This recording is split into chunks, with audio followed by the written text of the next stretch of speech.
Welcome everyone to Caster Calls with ZombieGrub episode 9. I am with Hexagrams, or just Hex.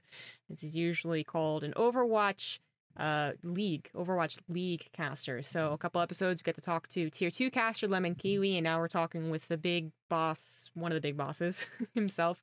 So gonna be looking forward to getting your insights on the actual tier 1 casting scene that is the Overwatch League. But it sounds like you just kind of woke up. How's the working from home schedule? Yeah, we had late night games last week, so I'm kind of like used to waking up at like 2 p.m. Not awesome. Trying to readjust. It's great to readjust. You don't want to be dead at like 3 a.m. You want to be like still in it at 3 a.m. So that's how I try to readjust my sleep schedule. Other than that, it's been pretty great. Yeah, it's 3 p.m. This is when I wake up, I guess, now. That's awesome. Jess, appreciate it. Appreciate you having me on. Awesome. Well, thank you for actually coming on and talking. It's a funny story. It was back at BlizzCon, so at this point, like 7 months ago, where I was talking to you, and I was like, yeah, I have this idea for doing a podcast, and it took me a long time to get started, but you were like, yeah, get me on there, so really glad you could actually take some time out of your day, your busy Overwatch schedule. You know, that's BlizzCon at the Hilton. I'm like, just do it. Just do everything you want to do. Oh my God, you should do it. But I was actually, it wasn't disingenuous. It was genuous. Just do it. You should do those things. That'd be awesome. That'd be awesome to hear you talk about it. That'd be great. Yeah. But yeah, that was definitely BlizzCon late night hotel conversation that we had. But I'm always a champion. I'm always your champion. Do that thing. That'd be awesome. Do the thing. That'd be awesome. That'd be great. Thanks, man. Looks like I lied. Apparently, if you could go to the Zencastr tab you have, and it might be asking you to allow something. So. No, I don't see anything. I'm when the Whereby. What's the Zencastr? The other. Yeah, tab. It says it's recording though. It doesn't have you actually moving and grooving though. It says recording in progress, just Chernega, just you, and then it says recording in progress, Hex. I don't know what button to click. What did I click? That is weird. I'm with you. This one's a new one on me actually. I tested everything beforehand, guys, I swear, but then I noticed that the lines weren't moving. And I'm like, well, that can't be good. Chat. I just typed it into chat, so there's something active.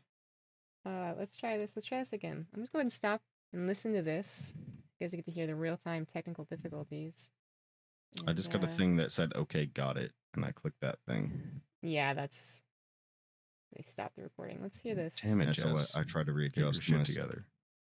I mean, you know. It was recording. I just could not see any lines. So let's start this one again. It's all good. Yeah. Running health checks. Technology.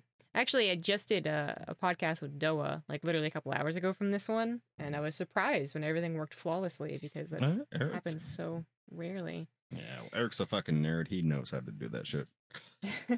Well, this time there is a line, so I don't know. I guess Zencastr bugged out for 1 second, but I hear doubles right now. Mute the tab again, yeah. You good? I mean, if you're good, we're good. Like, I don't know what to be pressing or not pressing. So. I'll do you a favor and just mute you. I'll mute myself on Werribee. I'll do you a favor and mute you. And it's gonna be like the title of my next podcast. I swear to God. All right. So you should still hear me, right? I still hear you. Cool. Yes. Awesome. That works. We can easily fix that one. But anyways, yes, let's continue on. So we were talking at BlizzCon, right? Which you were actually there to do the Overwatch World Cup. At least, well, some of your I was on other casters.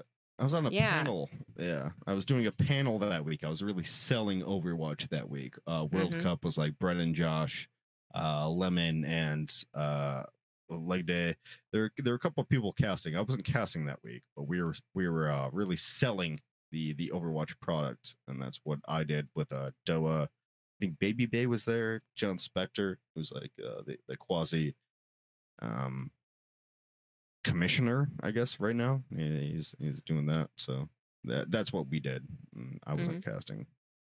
Yeah, I remember you were talking about the other guys who were actually doing some of the casting. So it was a totally different job than the actual Overwatch League contract, I suppose, right? Which is yearly. Am I correct about that?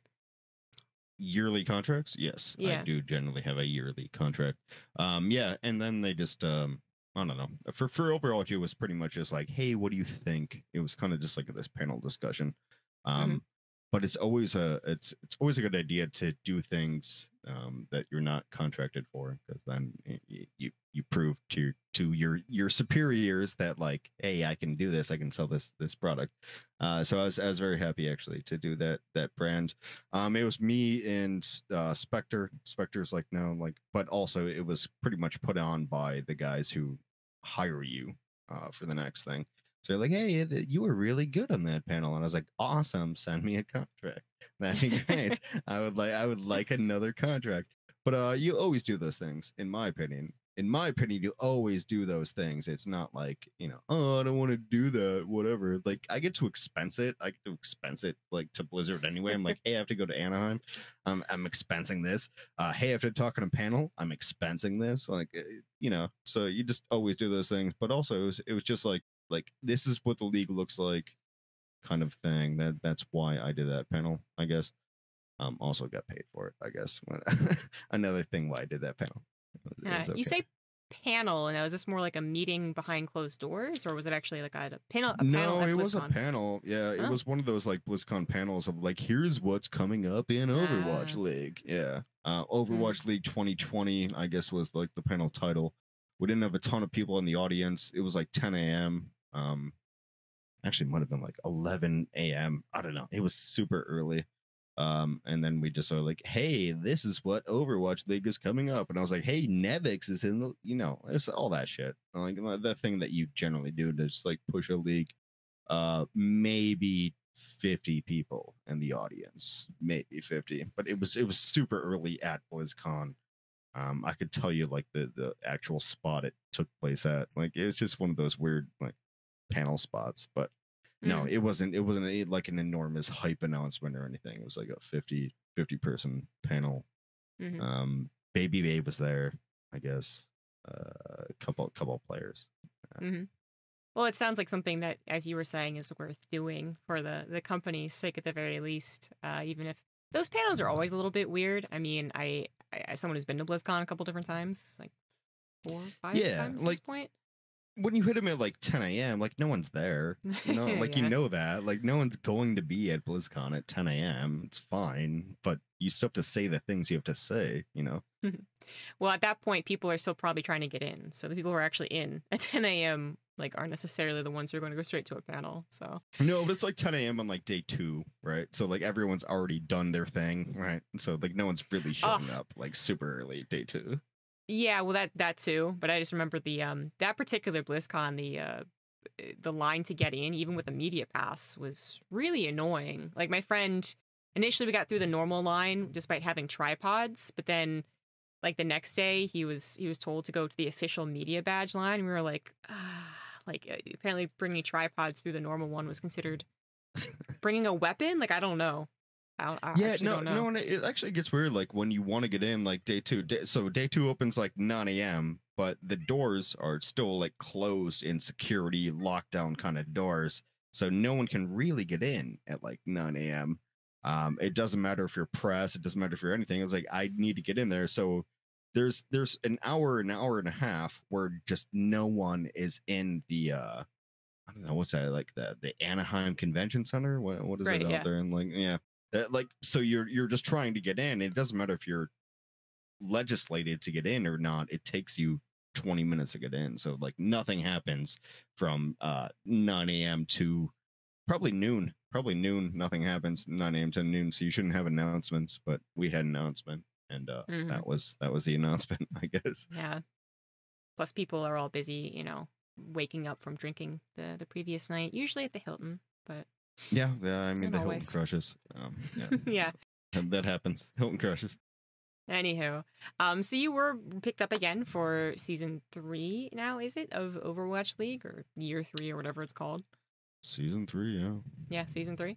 So you got a new caster though. So Overwatch League has been really cool in that this is actually what we were talking about back when I was like, you should come on this podcast, was that you were paired up with Semmler for 2 of the seasons, and then 3rd season Semmler went back to cast CSGO, and you got to cast with a new partner. Oh, hold on here. Jaws? No. Okay, you tell me. Who's your partner? I forget, actually. I think you had it. I did? Oh. Nice. Yeah. It's just that I remember it was like leg day was with Jaws, and then leg day's casting tier 2 now, and then what else? ZP, who used to also be your commentating partner way back in the beginning of Overwatch, the grassroots scene, got paired up with Jake, who was actually also casting the World Cup last season, and a lot of rumors, I guess, about him being a caster as well.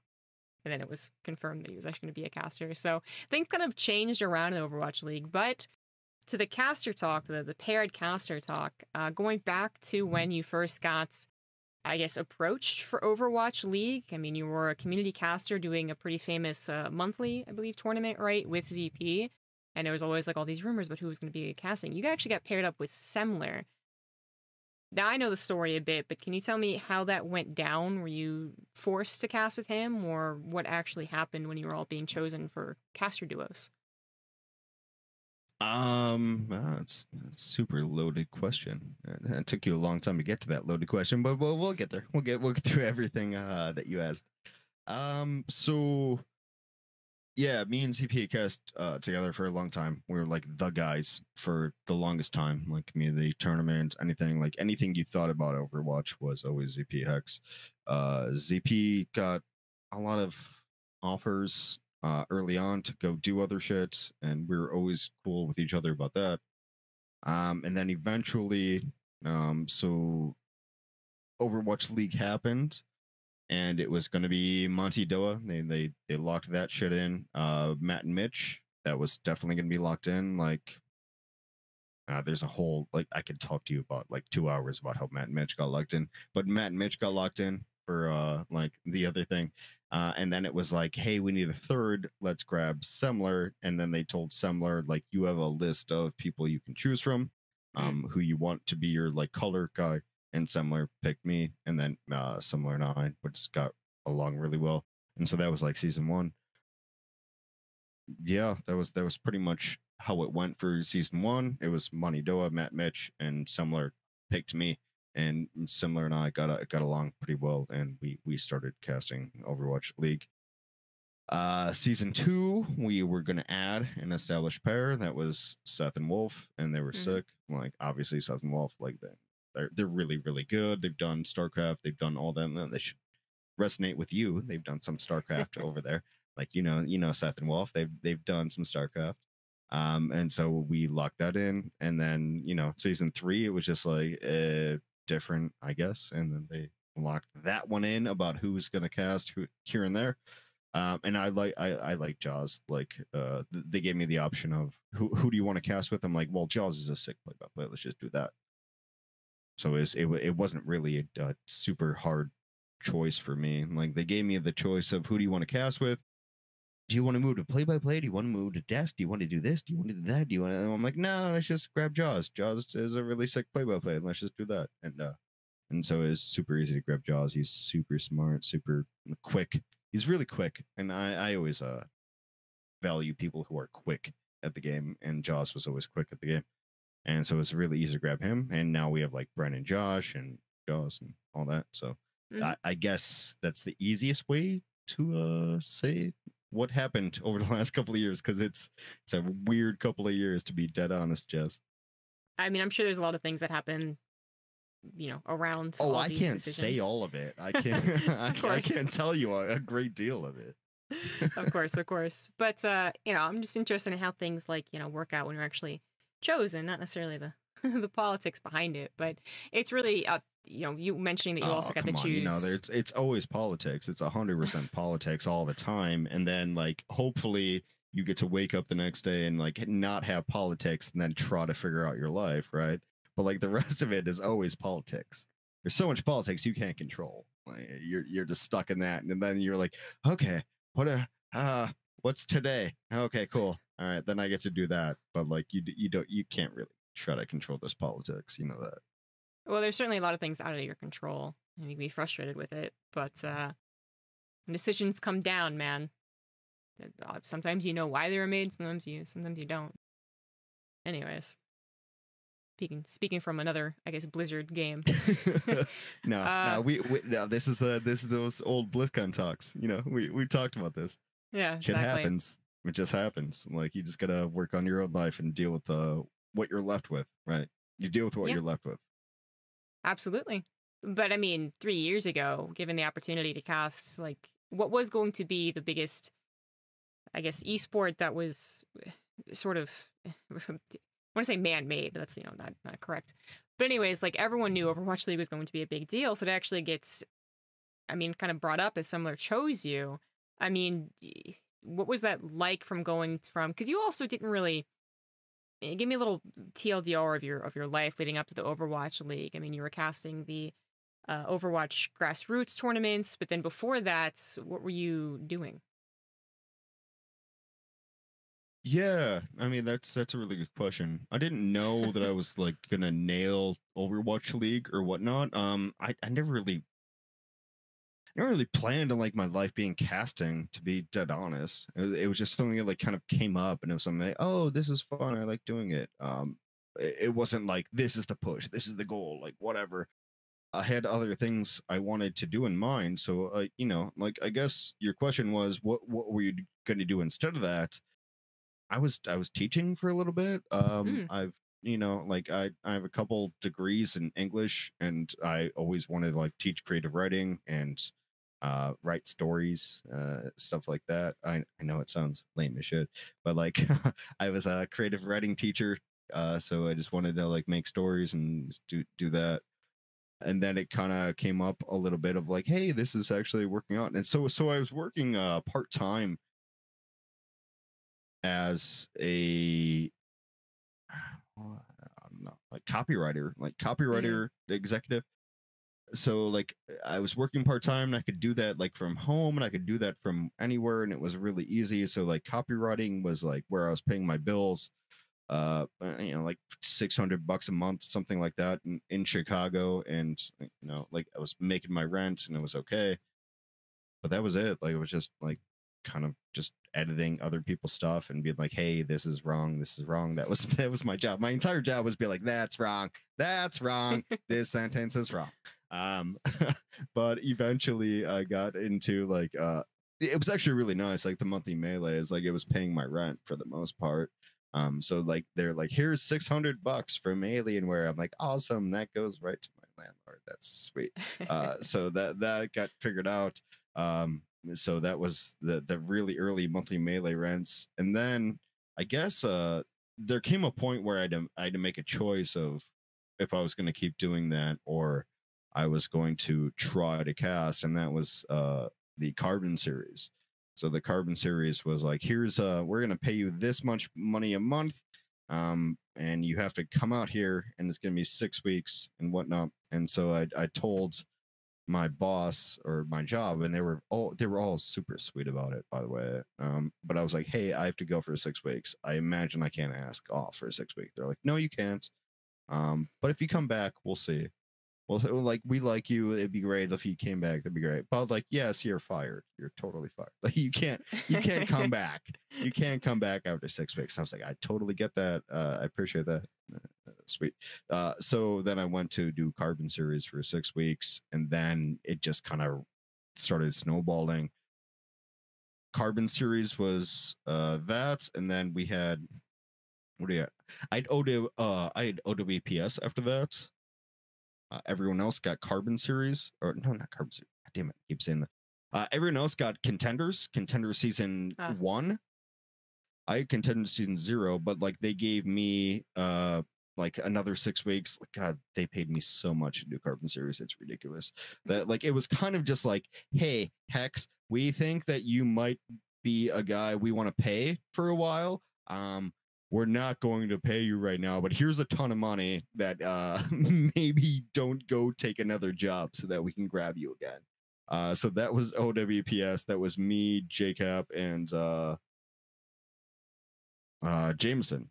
And so we did that for like 6 weeks, and then it was like it was Golden Boy and Puckett and Bren and Sideshow. Like everybody else did like season 0. Like if you really look at like the season 1 contenders thing, it was pretty much like, we don't know who we want yet. Let's grab everybody else and put them in a pool so that they don't quit and do other things. Let's just grab all these guys and then we'll throw them all into Overwatch League.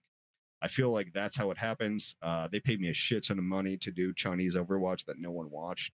But it was totally fine. It was like, we can't lose this guy. And that was like the starting point of getting into Overwatch League, and like ZP was like, everybody was there. It was just this melting pot of like, we don't know yet. Here's all the guys. We'll figure it out after that. I mean, I guess looking back, I see how that would work. Because I was wondering like where the pool of casters, I guess, was being drawn from, if it was something that was specific or more just like all these guys are casting all these different online tournaments. So that's how that went down. I think I met Jameson, is what you said. I think I met him actually when that was all going down. Funnily enough. But anyway, so you get chosen, and it sounds like you didn't really have. So when we were talking about this at BlizzCon, you have a lot of storytelling experience as someone who wanted to be a creative writer. That makes a lot of sense. But you didn't have a lot of casting experience. So you just kind of started casting online and just got kind of decent at it. Am I missing anything? Well, it's nice of you to say decent. I appreciate that, Jess. Well, I mean, decent 3 years ago. 4 years ago, however long it was. No, I've said this before. I think like when I very, very first started, I was pretty shitty.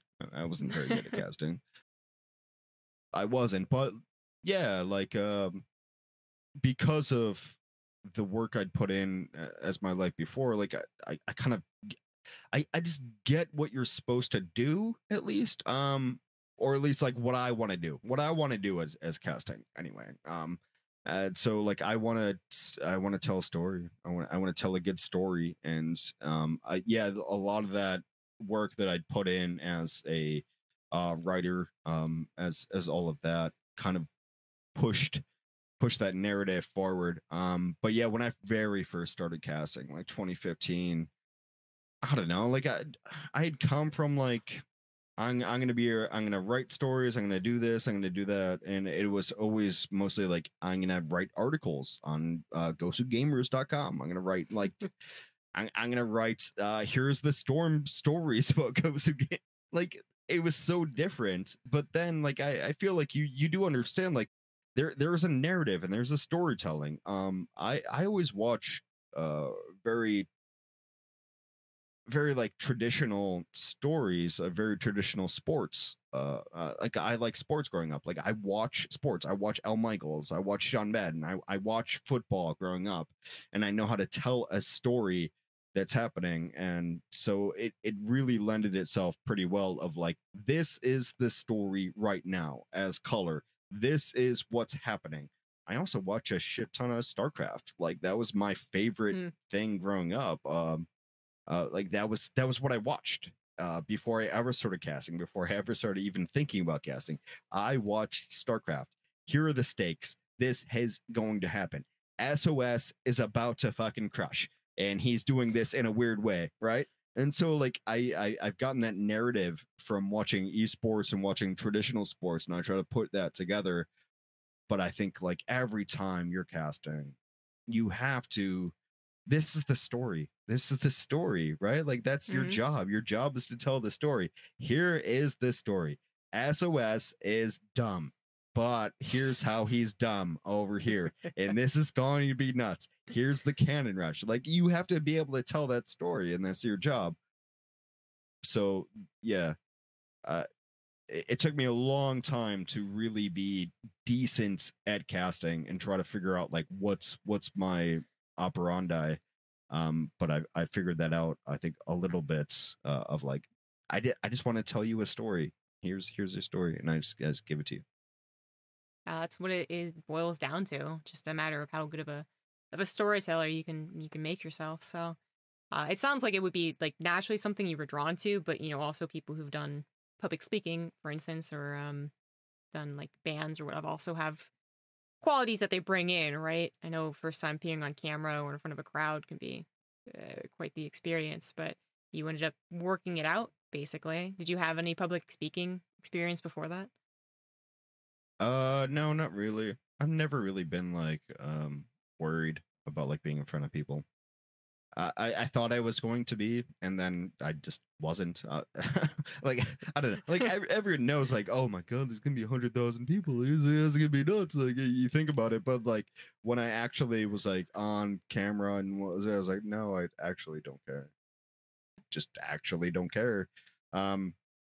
I wish that for everybody who's trying to cast, and it makes them nervous or whatnot, but it never bothered me. I just don't care. There's a great deal of apathy that I have. I think maybe my best skill as a caster is my great deal of apathy of like, oh yeah, you think this thing? I don't fucking care.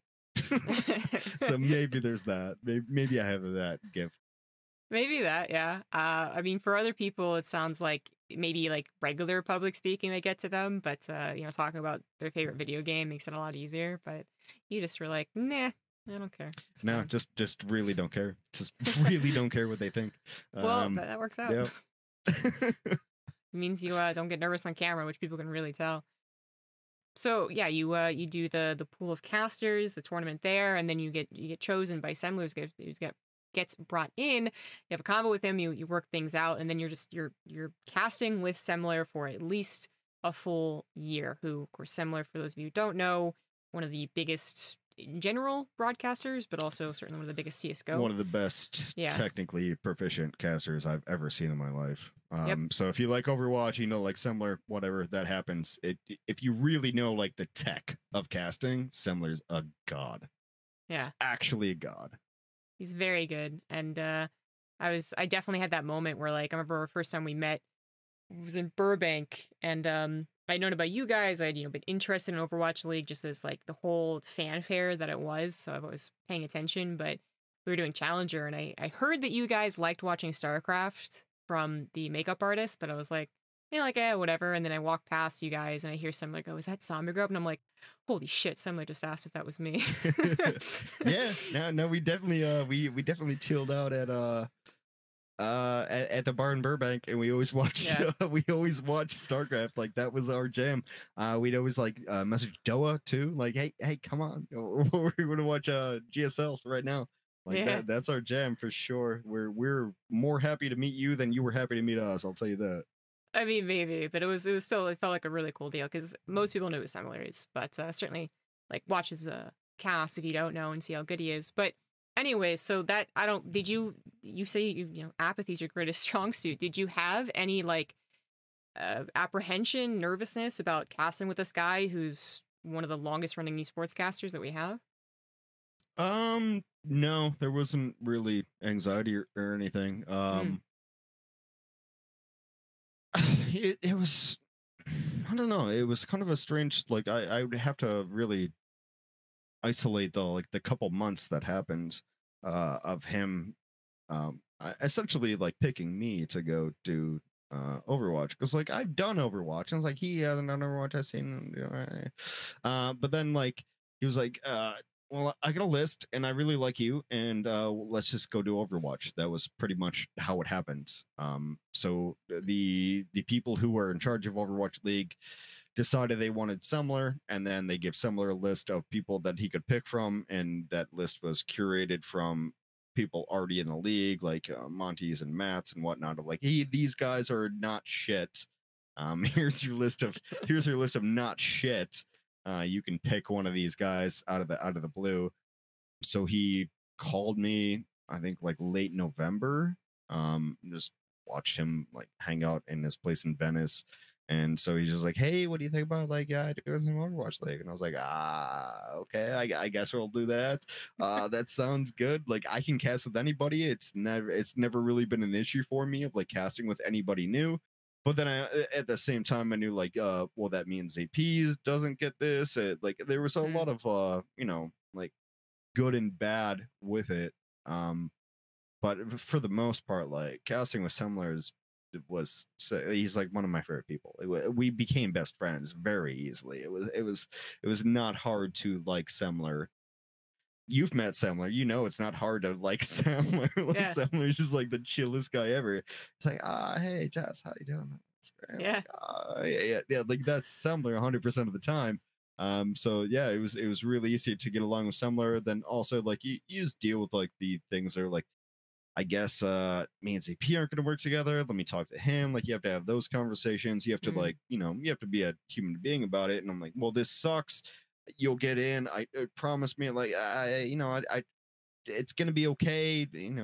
All that. But for the most part, like, yeah, guessing somebody's amazing. Somebody's fucking sick. Semmler, like, it's you just get to hang out with the coolest guy ever. You're hanging out with like the Big Lebowski. He's just like the chillest guy ever on the planet.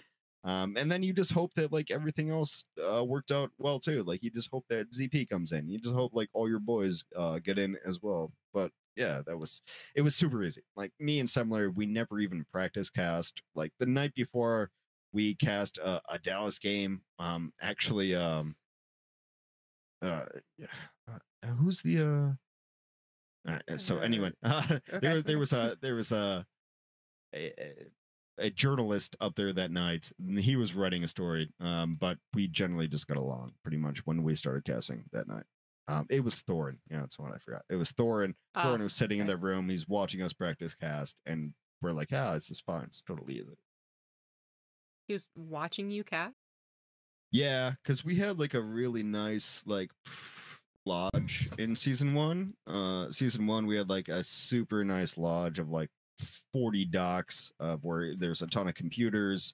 Everyone could hang out, and then Thorin was hanging out there that night, and then me and Semmler were trying to practice cast, and we got like 5 minutes in. I'm like, oh dude, that we don't need to do this anymore, do we? Like this is easy.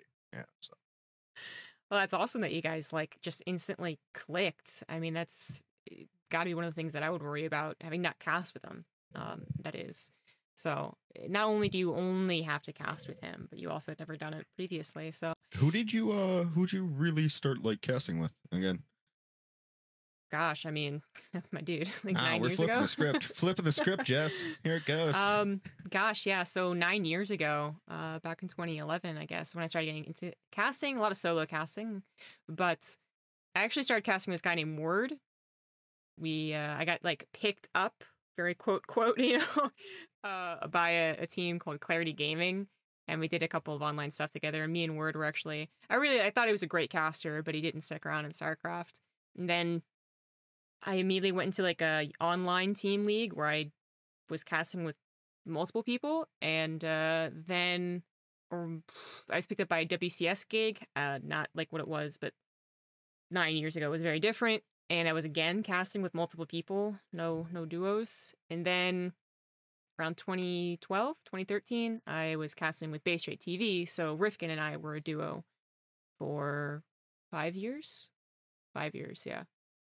So that's my story. But typically you're always casting with different people in StarCraft. It's never the same person over and over again. Nah, you and Rifkin did like Base Rate TV for like 5 years. Mm-hmm. I think I did the math correctly. It's how I knew you. Yeah, that's how most people did. I mean, that in of itself actually is proof that like pairing up, as a duo actually does do some strong branding. But I usually just think about more of the WCS or now EPT, different system, broadcasters and how we never get paired up. But even if at this point I've cast with everyone and I was told like you are only going to cast with this person, I'd be like, like I'd be so confused. I'd be happy because I like anyone I'm casting with, but I'd also be unhappy because I don't get to cast with the other person. So when you were getting into Overwatch League, did you ever, it doesn't sound like it, but I'll ask it anyways, did you ever wish that you could cast with any of the other guys like Uber or Mr. X?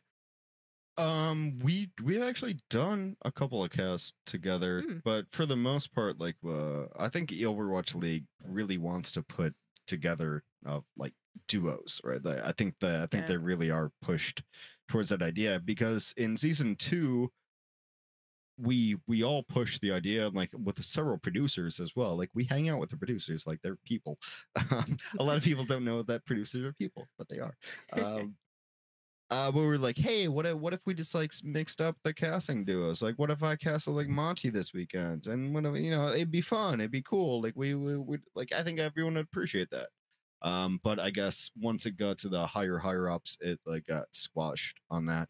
But Mm, I've worked with Mitch before. Like me and Mitch at like college events, and it's not like super hard. Like, yeah, I like casting with everybody else. I really do. I think it's fun. I think it's funny.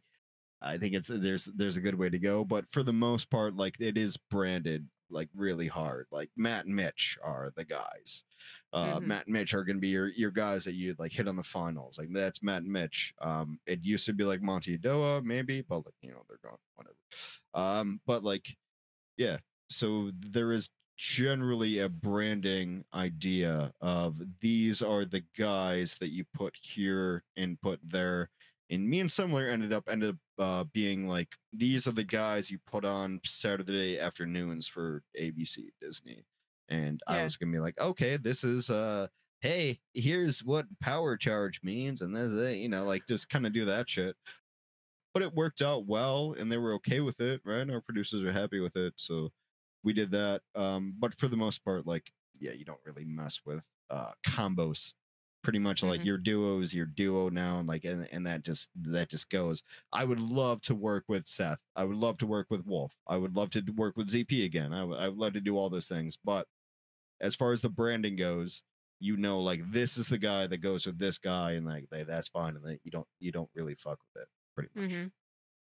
At the end of the day, do you think that is the best thing to do? As far as like content goes, as far as like making a product Yeah, goes, if you were gonna make another, if like Valiant, Valiant, that's what it is, right? Valiant was to make a Overwatch League, but for Valiant, would you go in there and be like, you got to make duos? Is that the thing to do? yeah, no, I think it's, as far as a product goes, I think it's really smart. This is this thing, right? So it's like L. Mm, Michaels, John Madden, like, and like, mm, I know what I'm hearing when I'm hearing these people. Like when I do VOD reviews, I'm like, you have to, I need to know what I'm hearing from you. And so it's really easy to do that when you're putting like actual voices and faces and ideas to that. Yeah, yes.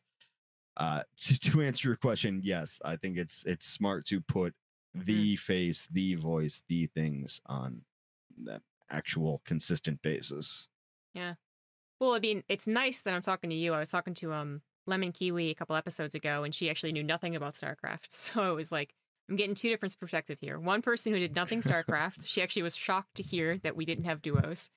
And then one person who's in Overwatch League, but actually watched a lot of StarCraft. Do you ever watch StarCraft events and say like I these only guys watch would benefit? StarCraft. Oh, Yeah, oh, there I you go. like pretty much I watch StarCraft all the time. It was the thing that got me into esports, to be dead honest. Like 2010 ish.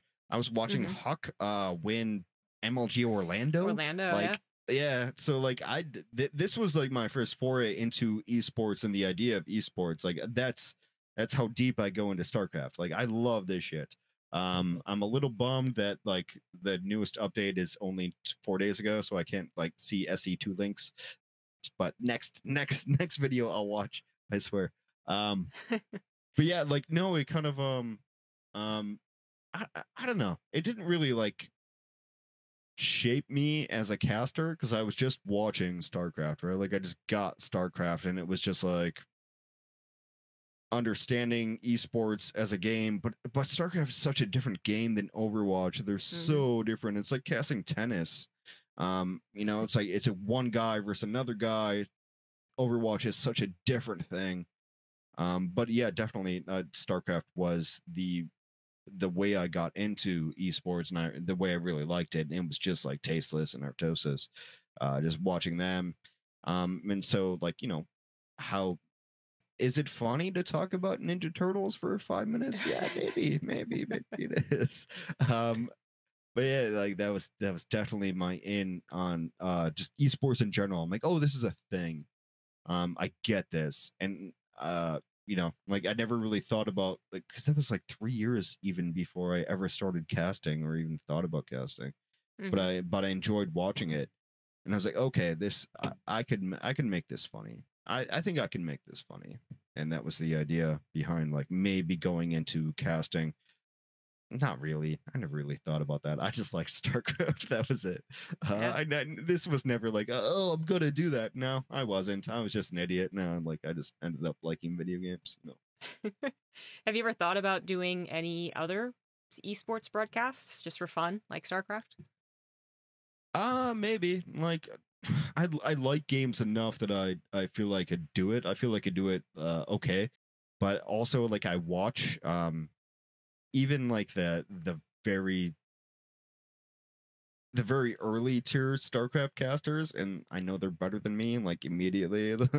So I'll watch somebody like just like, hey, this is you know, this guy, and I've never seen StarCraft before, and then he starts doing it. I'm like, oh, he's just still better than me though. Like I can't do that. I feel like could do most games because, but it always has to come down to like, I love this game. I have to have that love for the game.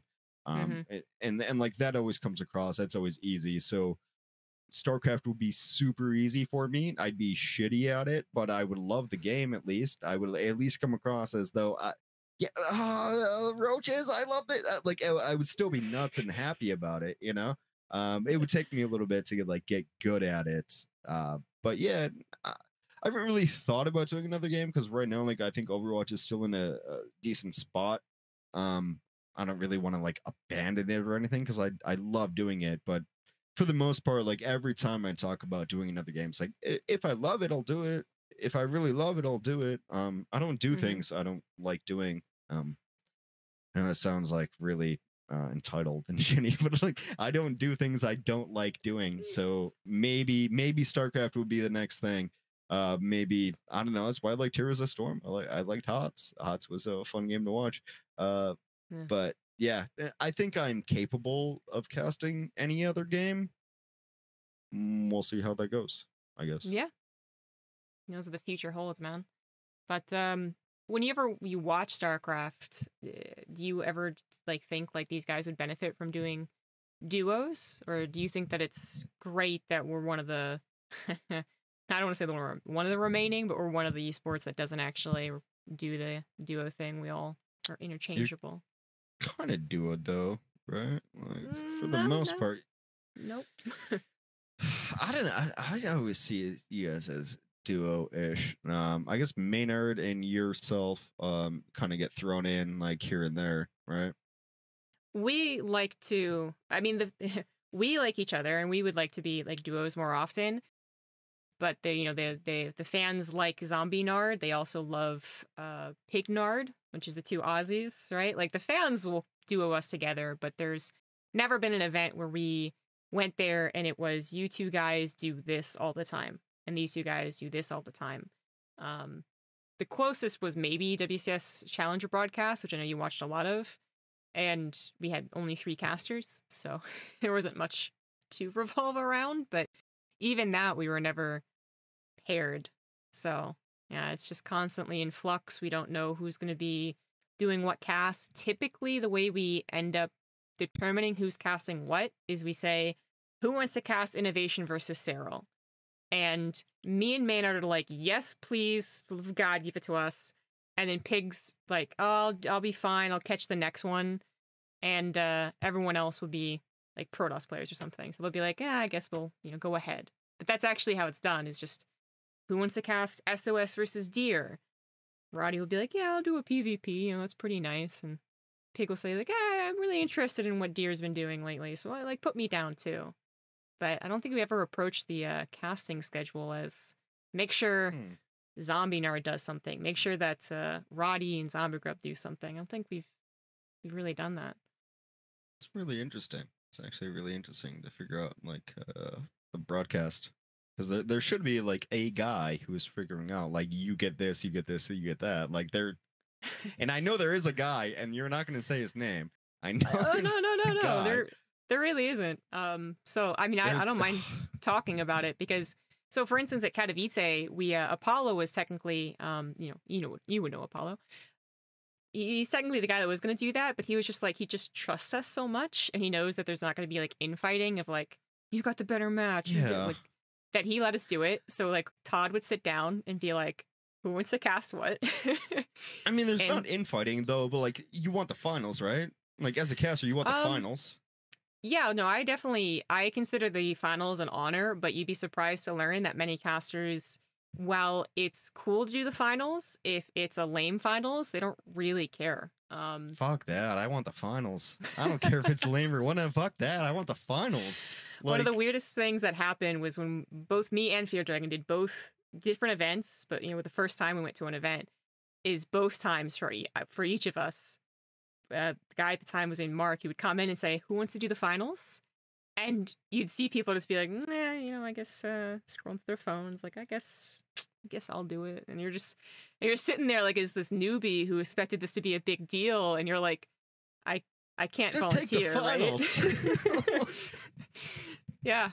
So I mean, heck, in my instance, the Montreal finals was really lame, but I will say that you had a finals. Like it doesn't matter if the finals is lame or not. You got the finals. Like that's it's just not as big a deal. For Katowice, basically what happened is like one of the casters determined a casting order, and then we all were like, yeah, it sounds pretty good, and then we went with it. Initially I was pretty jealous because I didn't get the finals, and it was possibly going to be Cyril versus Maru, which was the match, and then it didn't happen, so I was no longer jealous. And then there was one event, Montreal 2 years ago, where surprisingly, the same guy who would come in and be like, "Hey, who wants to cast?" actually messaged me and Pig individually and said, "You're casting the finals." And that was the only time I really witnessed a direct "you guys" moment. Yeah, not any other time. Yeah, you always want the finals. Always push your finals. It doesn't matter if it's a shitty game or not. Like you always want to push finals. Right now, I'm pushing for semis. I want semis. I know who's gonna get the finals every time. So like I'm always pushing semis. And I'm trying to get semis. And I'm happy to grab the semis. Yeah, that is. Oh, that's funny. I don't know exactly how the StarCraft scene works about like who picks what and who picks this and that, but I know how the Overwatch scene works, and I know who picks what, and I know this and that, and I'm like, give me semis, give me finals. Like I want those. Yeah. Even if they're shitty games, I want those. It's like the most viewership, it's the most eyes on you, and I think like as a caster, you want eyes on you. It just that's just how it is. Just how it be. I still think the finals can be is a very big deal, but in the grand scheme of things, even though I would like, and I've never asked either. There was another time where there was the not group discussion about it, but rather someone chose, and let's just say that instance, I didn't really like who they ended up choosing, but it wasn't because like salty ZombieGrub wanted to do the finals. I did, and I'm jealous when I don't get the finals because it's something that I want. I don't think there's anything wrong with saying that you want to do something, but rather that usually what happens is that everyone agrees, like, you know what, egos aside, that is a very good casting combo for the finals that we have. That's just, it's there, as I said, there's no real fighting that happens with StarCraft. Sure. Like that's usually what ends up happening. So we have no room to be like, well, that guy didn't deserve it, or that didn't make any sense. That has very rarely happened. So no, it doesn't really happen in Overwatch either, but it's just like, God, I want finals though. it does happen. like, yeah, I get it. It's going to be good products. I'm going to watch it. It's going to be really like interesting to watch, and I'm happy to watch it. Well done. Everyone made a good choice. But fuck, man, God damn it. I wanted finals. So like, it's just that on the back end too. Like you love all the guys, like, hopefully you love all the guys you work with, and you're like, oh shit. Like, yeah, totally. That's a great finals. Yeah, that's a great finals casting. I would love to watch that.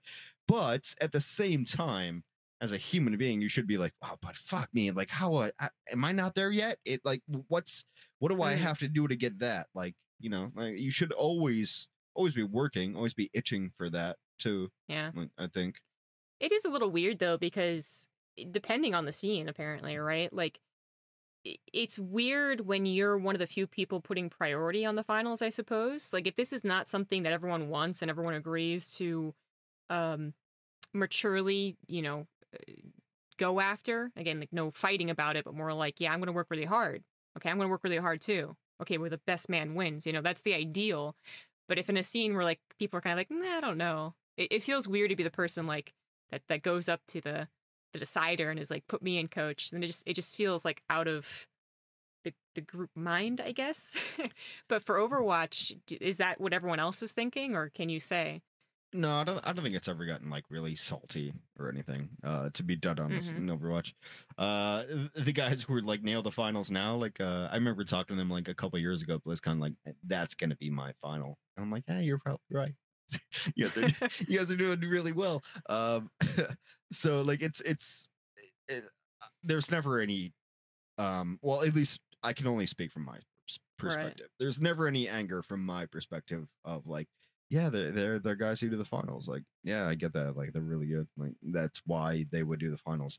I want to work, to maybe get there, and we'll see. But right now, like, yeah, that makes the most sense. If I was the guy in charge of making the schedule, and maybe I will be in a couple of years. I'm working on that. If I was the guy in charge of making the schedule, that's the schedule I'd make. I mean, like these, yeah, I want these guys on the finals. I want these guys in the semis. I want these on the quarters. I want this. That's what I would do. So it doesn't bother me or make any nonsense toward me. I'm like, yeah, that makes sense. That's that. If I was the one making the schedule, I would do the exact same thing. So right. I'm not mad. And also, like, I just pretty much like I love everyone I work with. I know it always sounds like, like candy cane kind of shit. Like, I'm like, oh, my friends are my friends and I love everybody, but I actually do. I actually really like everyone I work with. So like, I don't have any problems with when anyone gets a good gig or everything works out well for everybody. So it doesn't bother me. I mean, it's nice when you have that nice atmosphere. Like that's what it comes down to. That's why we don't have a problem not, I guess, letting everyone just kind of pick and choose, just because we definitely, for the most part, speaking from my perspective as well, we just assume that the right people are going to do the right job. So nothing really to worry about. But when you look at those casters, we have Tastosis in our scene who they're going to have the finals for whatever reason, but certainly one of the reasons is that the people want Tastosis. So they're what the people want. They're pretty damn good. Do you ever look at the guys who are currently doing your finals and say, like, do you ever see them as untouchable, or do you have like this idea of a direct way that you will eventually be better than them? You'll be at the finals casting instead of them. It's a really good question. You guys do have your untouchables on StarCraft. Like that's a little bit. Taste of Snartosis. Like, although there was that thing that they weren't untouchable. Anyway, so pretty much like, yeah, I guess Matt and Mitch are the guys who are going to do finals for us like pretty much every year, and I'm pretty much used to that. Do I ever want to supplant them to replace them? I guess is your question. I think what me and Jaws do is similar to Matt and Mitch. I think we could slot in and no one would really notice that it's not Matt and Mitch. Mitch is great, Matt's great. Like I love those guys to death, and this is not just like me saying it because I have to say it. No, I'm on an interview. Like I really do love both those guys. I think we could do the job that they do very easily, very well. But no, and like I never really like kind of come after them. It's never really like an anger thing of like, coming in like, hold on, let me point it's not like that. Because I like Matt and Mitch a lot, and I think they do very well. But I think that we could do what they do. That like they're the slotted in for finals and things like that. But yeah, I think there's jokes that I have that are better than Matt's. I think Jaws can be better than Mitch at certain points in time. So I think you could slot us in and no one would really miss it out. But it's not something I think about very often of like, I'm gonna replace them. Like I don't really think about it. But yeah, definitely Jaws and me are better than Matt and Mitch. That's all I'm gonna say. Definitely. I appreciate your honesty and your confidence. But it is something that I like getting the perspective of trying to be, if they are the goal, like how would you reach that goal? If they're not the goal, if it's just a matter of something else, X, Y, or Z that's stopping you from being in their same position, then there's only so much you can do. Yeah. I don't think they do a lot of things differently than Jaws and I. There's a good idea that I try to push forward of like, we need to make this accessible to everybody, and Jaws is really good about that. I think I'm pretty good about that, about like making the show accessible, of like your mom tunes in and she's like, oh, that was funny, I like that joke, like you kind of want to do that. And so Semmler and I did that in season 2. In season 1, we tried to like make it just really like, if you turn it on and you don't care about what's happening, it's still a good show. Just like whatever's on in the background, like that has to be important. And so let's make that important. And yeah, no, I think Jaws and I are pretty good at that. But I don't know. I have nothing else to add to that. Okay. Well, that's fair enough. I think I haven't watched enough of your casts yet to do so. Thanks, Jess. Appreciate that. I know. I really appreciate you not watching my shit. I really appreciate that. Thank you. What makes you feel any better? Back when Overwatch was happening at the standard time back on Twitch, you and Semmler were really some of the only guys I would actually tune into. But now with it being awkward, like sometimes the time zones are very odd. Yeah. And that's why you're waking up at 2 p.m. Yeah, and just being on YouTube, I tend to forget. So it is weird that it's like on Twitch you just like tune in and it's like, hey, watch this. That's what Twitch does for you, right? It's like, hey, watch this thing, and it's generally not Overwatch when it says, hey, watch this thing. Oh, but I still try and tune in and get like the gist of like the new casters as well, because I was very interested to see how everything would work out. I think you guys are really damn good at your job. I was just talking to Doa again, and he mentioned that Overwatch is the hardest esport he's ever cast. And to me, from an outsider, it looks like the hardest esport to cast. And he said that most people would agree. So do you think it is? It's nuts. It never stops. But like, I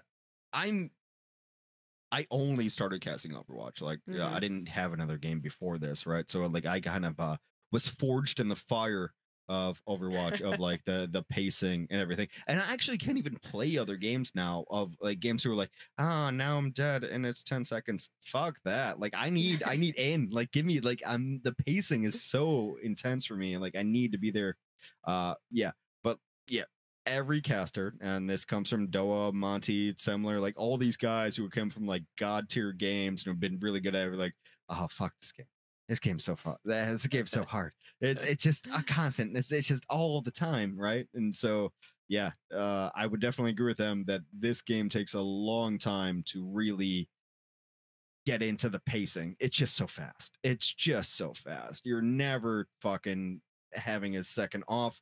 And those seconds off, you really have to take advantage of, like, especially when color, I'm like, okay, we have 3 seconds. I have 3 seconds. I can tell you what just happened and what's going to happen. And now we go, and back to play by play. Here you go.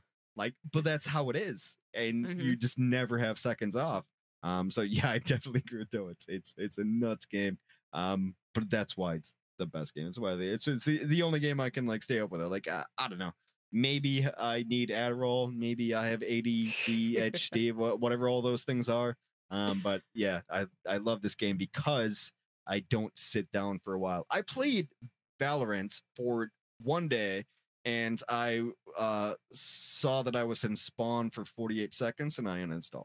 I'm like, fuck that. Wow. I like 48 seconds is way too long. What's my 5-second spawn on Tracer? I gotta get back in. Like I can't do the long spawns for games. So that's why Overwatch works well for me.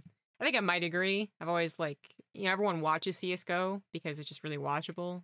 Big, humongous events on, you can tune in, but I've always watched it and been like, yeah, it doesn't look like a game I would like playing. It's like way too much downtime. Yeah, it's like I gotta buy stuff. What is this, a goddamn stock market? Like, what's happening here? Exactly. StarCraft might not be Overwatch levels of just constantness, but like when you're in a game, you're in a game for as long as it takes to actually. No, I like StarCraft a lot. Like that was my jam to get into esports. It's like, I died, but I shouldn't have. And like, let me think about it for a second, right? Like, at least StarCraft has that moment. Well, I assume that you and Semmler would have talked a lot about just casting in general. Was he in any way a mentor to you? Did he give you any words of wisdom that you can share with us about how to improve as a caster, or how to build your brand, or what to do to be the best caster you can be? That's a good question. I don't know. As far as like brand building goes, like we both kind of hate social media. It's like the idea that you have to be this person and present yourself as this person, like, it's just frustrating and aggravating to me. I guess us as a general idea. Try to like maybe put out a tweet here and there, but like, I don't know. The world is shitty and we don't want to do we don't want to participate in it. As far as like building brand and doing those things as a caster, no. Semmler really helped me. Just like, he's just the nicest guy. Like, he's just the chillest guy. Just makes me happier, just makes me calmer. I, as a person, have a little bit of anxiety of like, why don't people like me? Why isn't this happening? Why is that? Like, I just get nuts. Like, that's what you do as a caster, right? Of like, why doesn't everyone love me? Everyone should love me all the time. And like, that's your caster mentality. And then Semmler would just be like, fuck them, man. Like, like, it's all good. Don't worry about it. You'll be fine, right? And like, that's what he gave me. He made me not worry about it. He made me confident in myself of like, dude, you're good. Like, I wouldn't have talked to you if you're not good. I wouldn't have picked you if you're not good. Like, he did all of these things and just really set me right of like, you shouldn't fucking kill yourself. Like, that's like there's like no, it's just like so much of like you don't know what you are. I'm gonna tell you what you are. You're good. I love you. This is great. We're gonna do that. Do you want to go to Guildhall? Let's hang out. Let's hang out. Let's grab a drink. Come on, Hex. Let's just chill out. Like, that was what Semmler gave me. He made me very happy, and made me very confident. And I think, luckily, I've been able to do that to other people who come into the league. So like when Jaws comes, I'm like, dude, it's all good. Don't worry about it. Fuck these people. They're wrong. Let's chill. Let's hang out. It's gonna be good. It's gonna be all good, man. Don't worry about it. Fuck these people. And so that, I think that's what Semmler actually really gave me, was just like the confidence and the wholesomeness of those people are wrong, we're right, let's hang out and be right together. I think that's what he gave me. I feel like some people might misconstrue this to say like, they're just sitting on their high throne and not listening to feedback. But really, a part of being a caster, a huge part of being a commentator, is being out there for the public to constantly criticize. And if you're at all anyone who's going to worry about that, it's going to bring down your casting. So like, I assume you don't mean like you're not going to take any feedback from anyone, but there are people who are going to give you proper feedback and people who don't. And I think we know the people who don't are. You're right. Like, no, for sure. Like, there's sometimes I'm wrong, sometimes I'm right, but like, you can't let it hit you in the chest, right? Like, it just can't crush you in the way that's just regular, like, like one downvote blue arrow feedback will crush you, right? You just gotta like, okay, maybe I said that wrong. I'll work on it, and that's fine. I'll go on. But then also, you need like all of your colleagues and everyone else be like, no, dude, that was sick. That was the funniest shit I ever heard. That was great. Like, you need that as well, because if you don't have confidence going into a cast, you're going to be shitty. It's not going to be a good cast. You have to have that. So you have to kind of, it's a regulation. You have to regulate. Like that Mm. was maybe it was a right thing. I will talk about it later. What does everybody else really think about? You know? Mm-hmm. Yeah. So on the topic of just like in general commentating, talk about how Overwatch is so difficult to commentate. What do you want to bring to a cast? You know, whenever you start getting ready, do you do a lot of prep for stats, or are you thinking more just like bring a really funny, good show? So stats I have like on hand of Mm. if it's really like bonkers outlier kind of stats, I'll bring it up. But mostly, yeah, I want to be funny. I really think being funny is way more important because if you're really watching a cast and you're like into it as a spectator, then you already know what you're looking for. You already Mm-hmm. know that like this is a crazy stat. That's Drew Brees has thrown for 3,000 yards, like all those things. But he's kind of want to just be funny. The people who really watch the game already know the game better than I do, maybe. So I'm not really trying to like tell them this is 20 kills and he had only 19 kills on the last stage. Doesn't matter. Who cares? Mm-hmm. Let's have fun. Let's watch the game. This is not like it's generally just storytelling. Like this is a bonkers game. This game should not have gone this way and now it's this way, or it's this game should have gone this way and now it's this game and now it's depressing. Like watching London is like, this team sucks. I don't want to watch this anymore. Does anyone else not want to watch it with me? Right? And you just like kind of like go in with the audience of like, yes, it's embarrassing. Who's embarrassed with me? This is shitty. Wow. So you just try to like tell the story that's happening, right? Like this is Mm-hmm. happening. Game sucks. Who else is hit one if it sucks with me? Like that's just all you got to do. Yeah. Have you ever gotten to, I guess, what are the expectations of Blizzard? I guess is where I'm going with this. The producers, when they tell you like we want Oh, this this to feels like an go this offline way. chat, Jess. Well, okay, like not like You what want me to exactly tell they're you the telling you. expectation of Blizzard? You want me to get you a job? But I mean, when do they want you to be constantly happy? It sounds like you have some flexibility in actually being like, look, guys, like type 1 at this kind of sucks. Nah, no one's ever told me what I should or should not do. Like I feel pretty confident in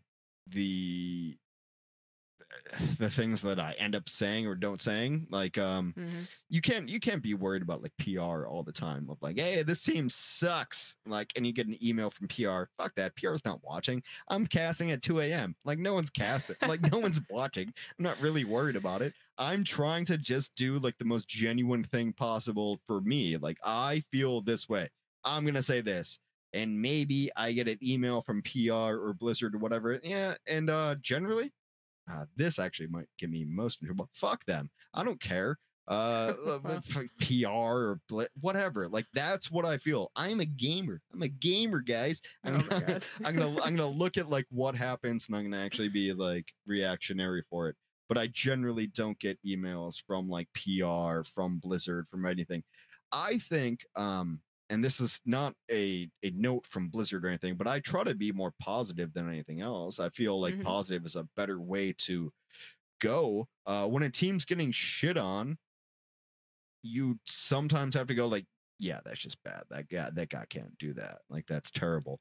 But for the most part, you're like, look, this offense is crushing. Like this spawn camp is ridiculous. This spawn camp is all over them. So you generally towards positive rather than negative. But it's not a marker from the higher ups, the guys who wear ties and shit. Yeah. It's not from them. But for the most part, I think like it's just a better product if I say when things are going good rather than this is going shitty. I think it's just a good casting product to relegate that way. Yeah, so it sounds like you are, relegating all the. There's a time and place to just be like, guys, we have to all admit this kind of sucks, right? General commentators in StarCraft are all more so on the positive side, but In Control was pretty famous for he would be the realist. He'd be like, guys, don't know what to tell you, but this kind of sucks. Just listen to like fucking hardcore metal. Just guys, by the way, it sucks. Yeah. But sometimes, that can be hard to control, I suppose, right? Like you don't want to get a couple laughs and then get addicted and start calling all teams shit. And then they're like, hold on. No, I feel it's way easier to just like default to positive. It's just easier to call, just easier to default to positive. And like when a team's playing bad, everyone knows they're playing bad. You don't have to say it, really. Yeah. Like, it's on screen. It's pretty obvious. Like you don't have to call it that. Like this team is 5 meters out of spawn before they get killed. Like it's not that important. So you just generally say, wow, this spawn camp is really good. This team's playing really well. You just do that instead. How's the relationship with players over on Overwatch League? I mean, how often do you get to talk to them or hang out with them, pre-COVID? Yeah, I mean, like I could find players and talk to them if I wanted. Generally, like they're all on Discord. It's pretty easy to grab a hold of them. Trying to get like official kind of things, like official, like, hey, here's an interview, Hex and Dante. That shit sucks because there's like 5 levels of. And you got to go through like team ops, league ops, like all these things, and I'm like, I just don't fucking care. Like I can just message this guy on Twitter, like, and it's me and him, right? Like, I know this guy. We've known each other for 4 years. Can't we just talk? And they're like, no. Yeah, we got to do like 15 different things. So that's why it's very difficult to get actual content of like players and everything, just because it has to go through like league ops, it has to go through PR, it has to go through like a shit ton of stuff, whereas we're just friends and we just know each other, right? Like, yeah, it should be very easy for me to just be like, hey man, what's going on? And we could just do that, but it has to go through like 15 levels of, well, I'm not gonna lie, 15 levels of shit. It's terrible, and they don't respond very quickly. PR is not great, HR is not great. Like, they don't respond super quickly to the things that I want to get done. And they're like, hey guys, why don't you make more content with the players? And I'm like, this is fucking why, Mark. God damn it. Like, this is why, because it takes me 8 fucking days to get through to you, and I would rather just talk to this guy. Interesting. I'm probably gonna get email about that one. Yeah, maybe. I mean, I will say, I feel almost untouchable with Blizzard now that StarCraft isn't even run by them anymore. But I think that's. Oh yeah, is it not? No, not really. No, ESL runs the. Oh yeah, it's a league now. So Blizzard still provides this prize pool, and they still do things, but it's the StarCraft 2 team. We are very. StarCraft's still hitting like 20K. Oh yeah, actually, GSL moving to YouTube. Well, rather taking away Twitch. They used to be on Twitch, Africa, and YouTube, and anyways, actually doing quite well on YouTube is what I was trying to say. So yeah, we're still doing pretty well, and we got a lot of things cooking with all the online only stuff. But Nice. Anyways, I was gonna say is that I think it is a well-known, not even secret. It's just pretty well known that Blizzard's most frustrating quality is that they were a gigantic company, and they have a lot of that red tape lawyer stuff that you have to get through. Even if it's a simple question. I'm still under contract. I think Blizzard's amazing. I think everything they do is perfect. I love every moment that I'm able to interact with Blizzard. I think that everybody is really, really well paid. They're smart, and everyone deserves to have their job. That's what I think. It's the official stance. I gotcha. That's the official stance. But it's been, I have a couple of different friends and a couple of different Blizzard esports, and just in general can be difficult because it is a big company, and there's always I gotta get this confirmed. It's an enormous company. So. You have no idea like how many people actually work on. It's always just like the shadow council, right? Like every time I'm like, why isn't this getting done? And they're like, well, they say this. I'm like, who's they? Who's they? Like, I have so many good ideas that we need to do for Overwatch. Like, what? And they're like, yeah, but they think. I'm like, who is they? There's a they on every game, every council. There's a shadow council where we're dealing with theys constantly. Right? Yeah. Well, it's interesting. I've heard one critique of Overwatch as a whole, esports as a whole, is that your YouTube content apparently is not very it just doesn't perform as well as you would expect for how big the player base is and how many viewers you guys get. I mean, do you think that is wise because you guys don't have flexibility as independent personalities to work with the league? Everything has to go through the league? No, actually, I actually think it's the opposite right now. Like my YouTube content and the YouTube content we're doing for Overwatch is really good. If you guys haven't seen In My Sights, like that's my show that we do every week, and it's really fucking good. It's just me and an editor, and we get like 30K every week. Like it's pretty solid for like just getting our shit done. But yeah, I mean, the move to YouTube has been tough, I guess. But I don't know where all the money, all that shit comes from, like on the other side of things. But no, I don't think it's been, well, it's an interesting question. I don't think it's really been hurting us that we're not making content on YouTube. I think that we're working on getting it to that place. Like, I don't think live viewership matters at all anymore. I really don't think that matters as an esports, as a product. I mean, when's the last time you really watched anything live that you gave a shit about? Like, it's always about like watching things when it's there, right? So it's not linear viewership anymore. We need to work on that a little bit. But yeah, I think putting stuff out there, replays. I have a content actually I missed my content meeting this morning. It was like 1:30. I slept through it. But like anyway, having content out there for people like the traditional sports, like I want like an ESPN kind of thing. I want pardon the interruption. I want all of that. I want all of that on YouTube. I don't think moving away from Twitch has hurt us at all, but I don't think we've capitalized on it correctly. I think there's definitely a way to capitalize on it. There's definitely shows we can do, videos we can do, and we can make this way better. But no one's gonna tune in live on YouTube for Overwatch League.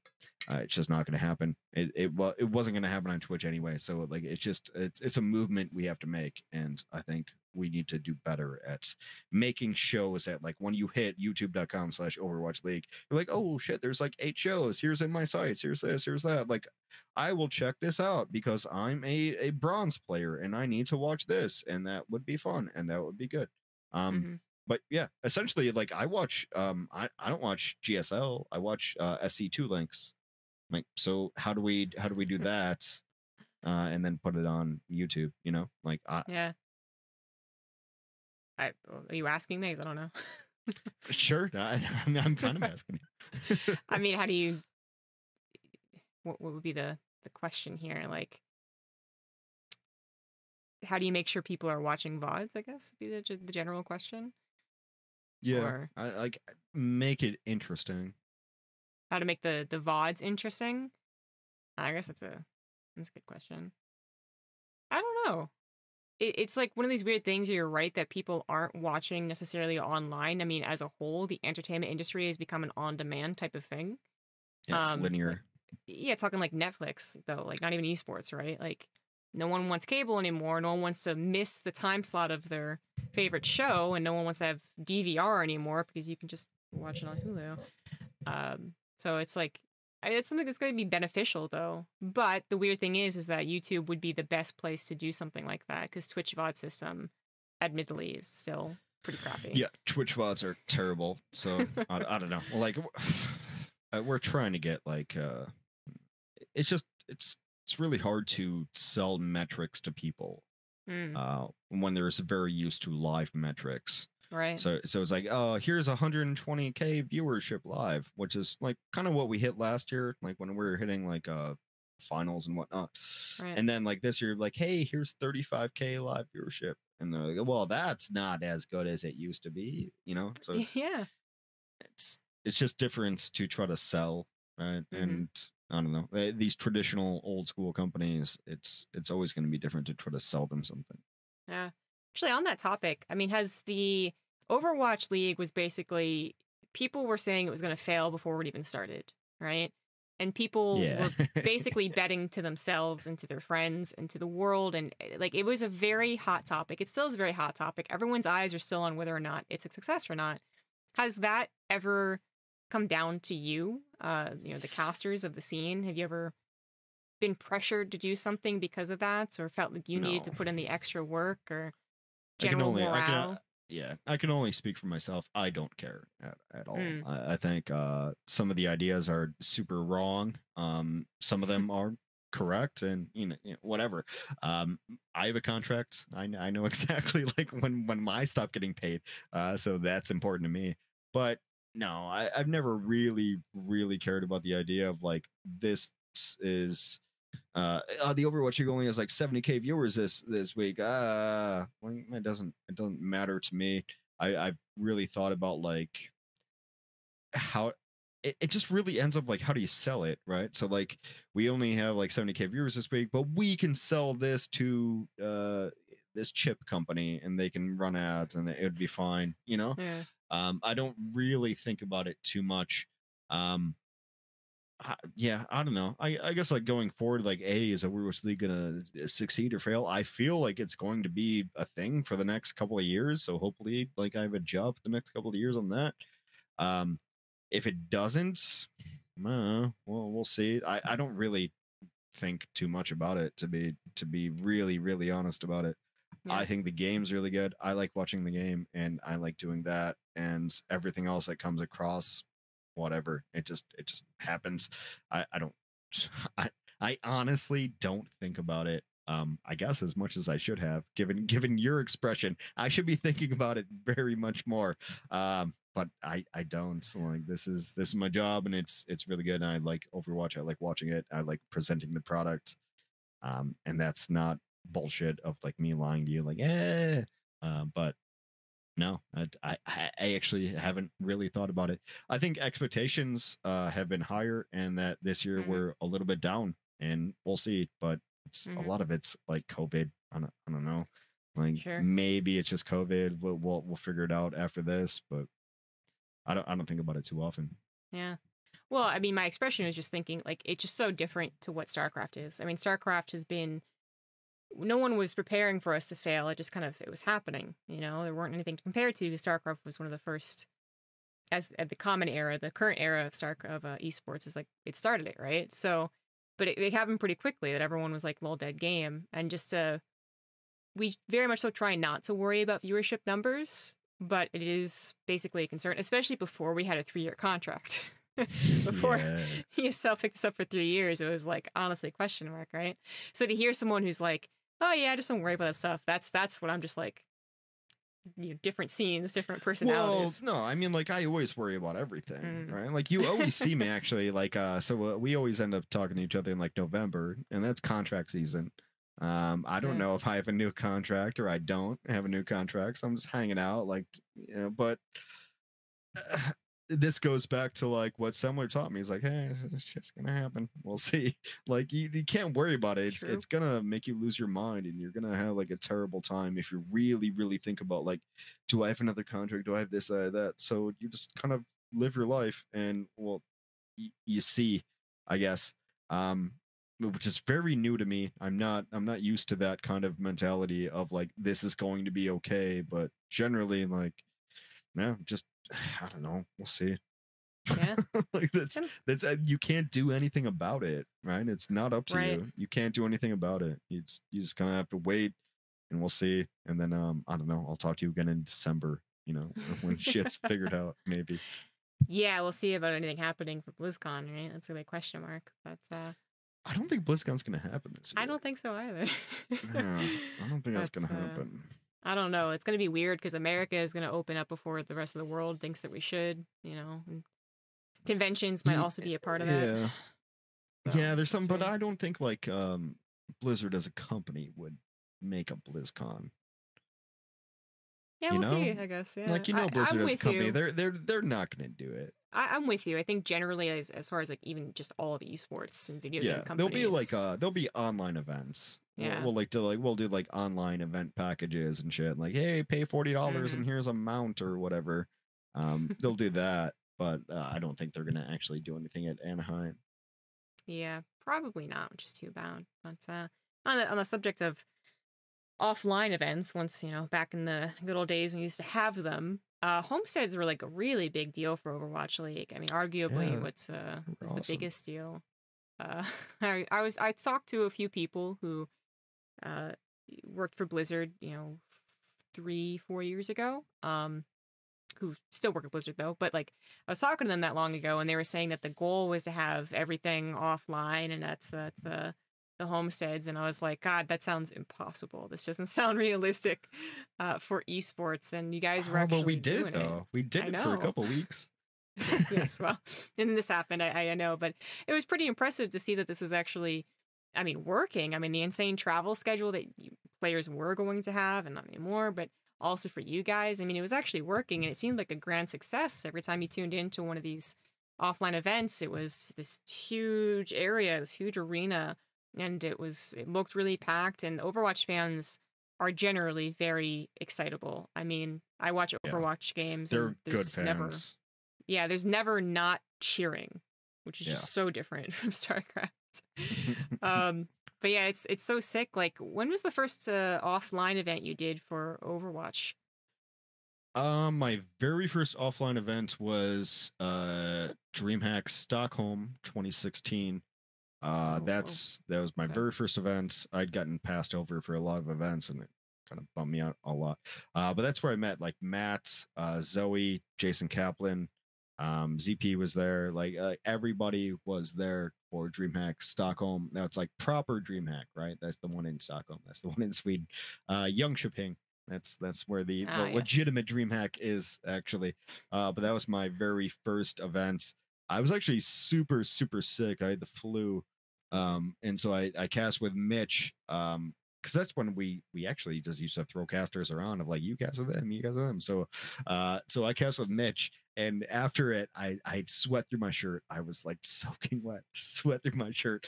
And I turned to Mitch and I go, was it okay? I don't remember any of it. Like I was so sick. And he's like, oh, it's all good, mate. Everything was fine.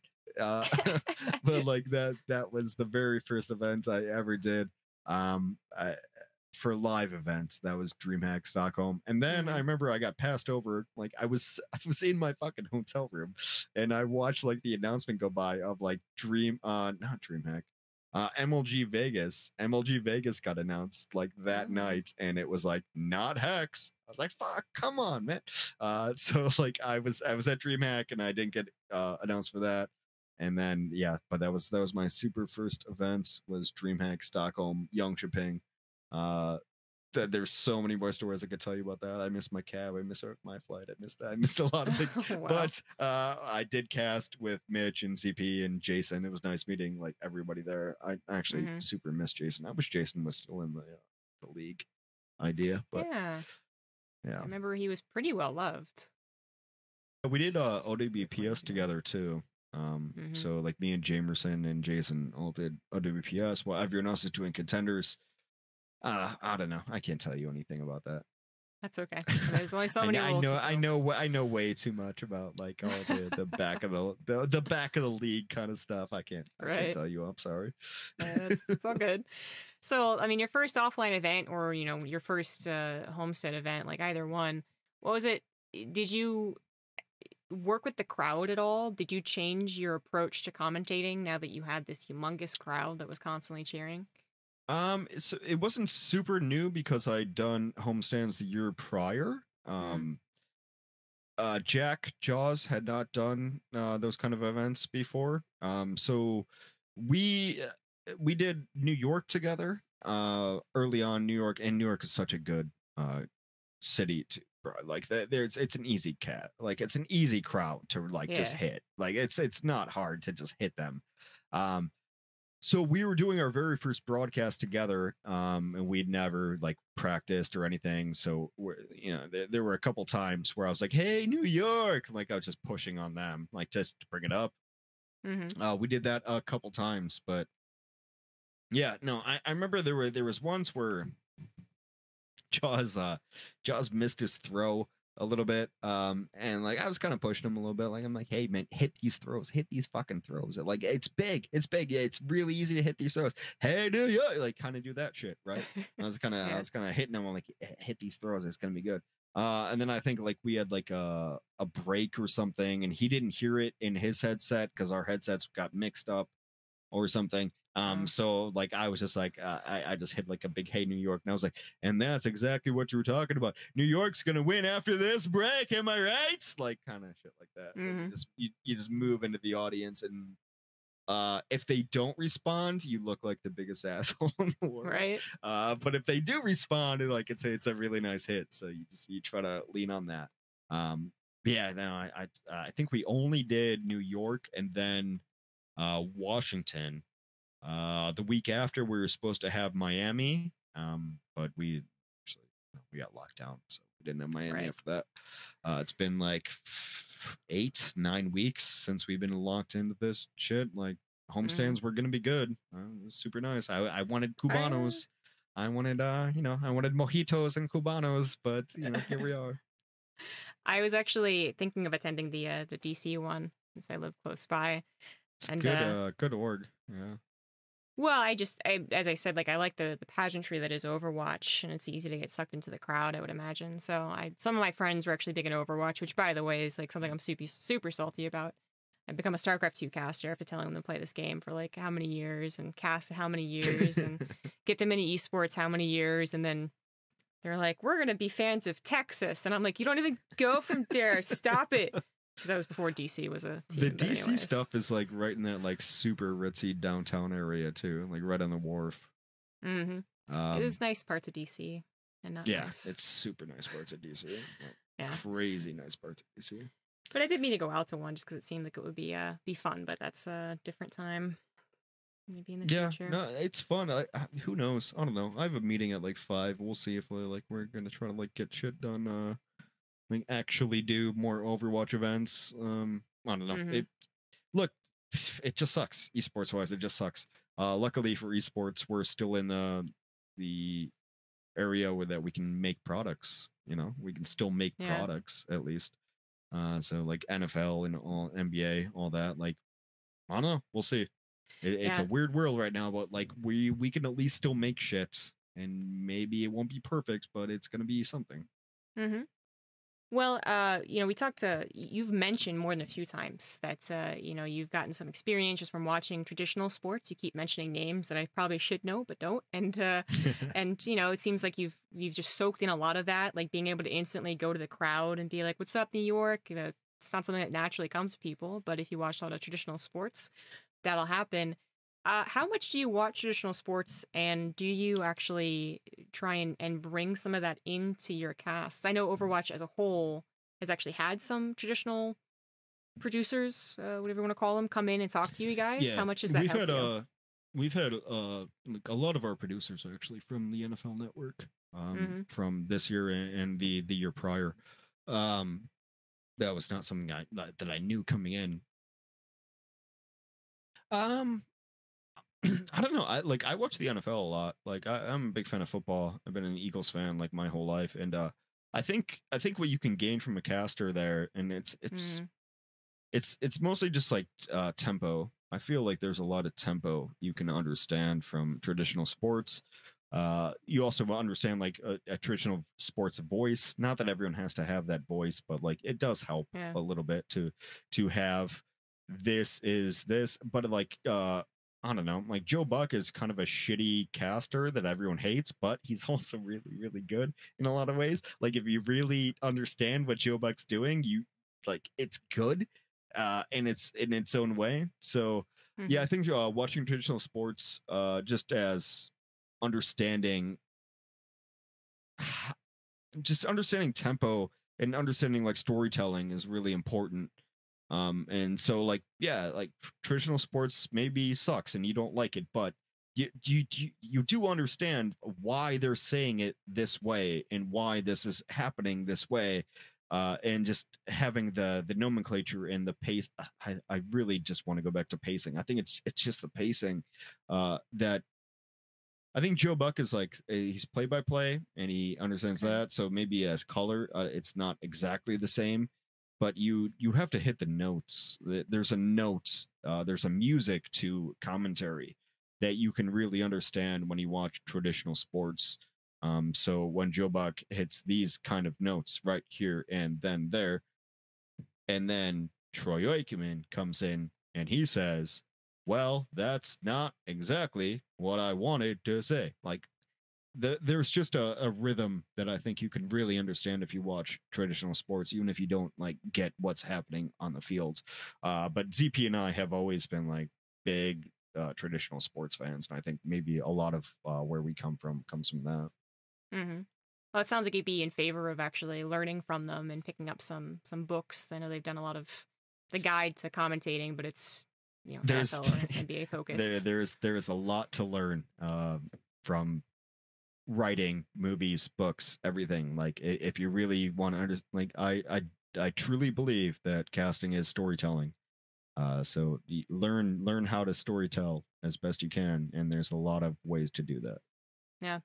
Well, that sounds like a perfect end note. I know you have a meeting to get to, so thank you again for taking the time, waking up, Thanks for having me. talking to me about all this stuff. Hope we didn't get you in trouble or anything. Yeah, we'll see. So I was just asking for any shout outs to what you're doing, where they can find you. Oh, sweet. We're still here. Twitch.tv/hexagrams, Twitter, hexagrams. I'm there often. Okay. Well, thanks again, dude. And go off to your meeting. Have fun. Thanks for watching, guys. Bye.